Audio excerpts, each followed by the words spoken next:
இப்போ நாம குடமிளகாய் கூட்டு செய்ய போறோம். அதுக்கு தேவையான பொருட்களை பார்க்கலாம். 2 குடமிளகாய் எடுத்து சின்ன சின்ன துண்டுகளா வெட்டி வச்சிருக்கேன். பெரிய வெங்காயம் 1 எடுத்து கட் பண்ணி வச்சிருக்கேன். மீடியம் சைஸ் தக்காளி 1 எடுத்து கட் பண்ணி வச்சிருக்கேன். சிறிதளவு தோலோட பூண்டு, சின்ன துண்டு இஞ்சி, தோல் உரிச்ச பூண்டு ஒரு 6 பல், சின்ன சைஸ் இந்த மாதிரி தேங்காய் பத்தை பின்னாடி தோல் நீக்கி வச்சிருக்கேன். 1 ஸ்பூன் சீரகம், 1/2 கப் பாசிப்பருப்பு, இது 100 கிராம் இருக்கும். பாசிப்பருப்பை 2 முறை அலசிட்டு கொண்டு வந்திருக்கேன். இது இதோட சேர்த்துப்போம்.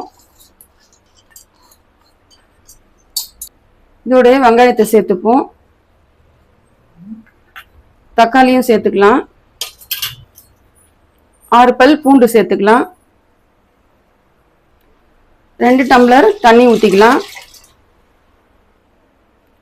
1/4 டீஸ்பூன் மஞ்சள் பொடி சேர்த்துக்கலாம். இதெல்லாம் கலந்து விட்டுட்டு ஒரு தட்டு போட்டு மூடிக்குவோம். பருப்பு கொஞ்சம் வேகட்டும், தட்டு போட்டு மூடிடலாம்.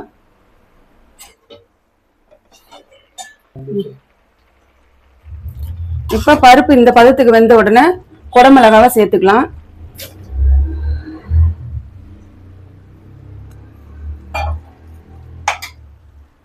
கால் டீஸ்பூன் தனி மிளகாய் தூள் கொஞ்சம் போட்டுக்கலாம். இந்த கூட்டுக்கு தேவையான கல் உப்பு சேர்த்துப்போம். இப்போ இதை கலந்து விட்டுக்கலாம்.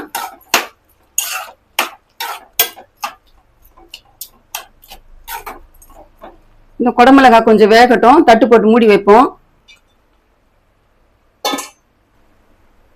அப்பப்ப திறந்து இதை கலந்து விட்டுக்கலாம்.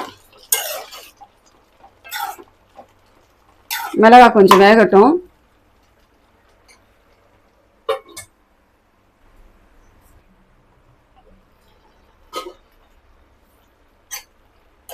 இப்ப பாருங்க, குடமிளகாய் நல்லா வெந்து வந்துடுச்சு.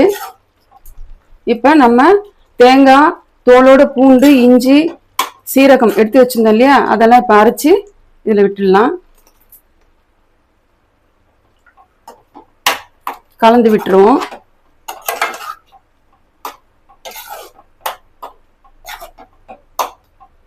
இந்த தேங்காய் பச்சை வாசனை போற வரைக்கும் ஒரு கொதி வரட்டும். இப்ப தாளிச்சுக்கலாம்.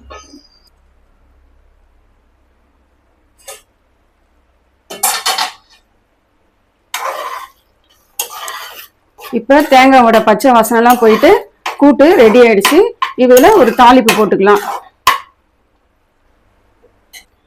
2 ஸ்பூன் எண்ணெய் ஊத்திக்கோங்க. 1 ஸ்பூன் கடுகு உளுத்தம்பருப்பு, 1/4 டீஸ்பூன் சீரகம். இப்ப கடுகு நல்லா பொரிஞ்சிடுச்சு. கருவேப்பிலை சேர்த்துக்கலாம். தாளிச்சதை இந்த கூட்டுல சேர்த்துக்கும்.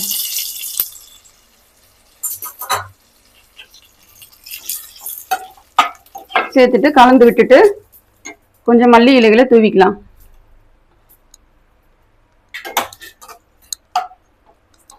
அவ்வளவுதாங்க, குடமிளகாய் கூட்டு ரெடி ஆயிடுச்சு.